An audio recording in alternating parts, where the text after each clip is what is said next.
राज्य निवडणूक आयोगाने ग्रामपंचायतीतील सदस्य आणि थेट सरपंचाच्या रिक्त जागांच्या पोटनिवडणुकांकरिता पारंपरिक पद्धतीने राबवण्यात यावयाचा मतदार यादीचा कार्यक्रम जाहीर केलाय। प्रारूप यादी 16 फेब्रुवारी रोजी प्रसिद्ध होईल। मतदार यादी ग्राह्य धरण्याचा दिनांक 1 जुलै 2025 असून प्रभागनिहाय प्रारूप मतदार यादी प्रसिद्ध करण्याचा दिनांक सोमवार 16 फेब्रुवारी 2026 आहे। हरकती आणि सूचना दाखल करण्याचा कालावधी सोमवार दिनांक 16 फेब्रुवारी 2026 ते शुक्रवार दिनांक 20 फेब्रुवारी 2026 असा आहे। प्रभागनिहाय अंतिम मतदार यादी प्रसिद्ध करण्याचा दिनांक मंगळवार दिनांक 24 फेब्रुवारी 2026 आहे।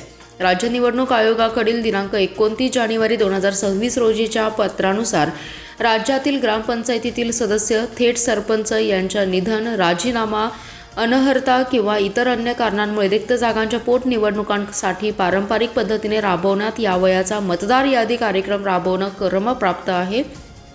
दिनांक 31 जानेवारी 2026 पर्यंत उक्त कारणांमुळे रिक्त होणाऱ्या थेट सरपंच सदस्यांच्या जागांचा समावेश सदर मतदार यादी कार्यक्रमात करण्यात यावा असे स्पष्ट आदेश करण्यात आले।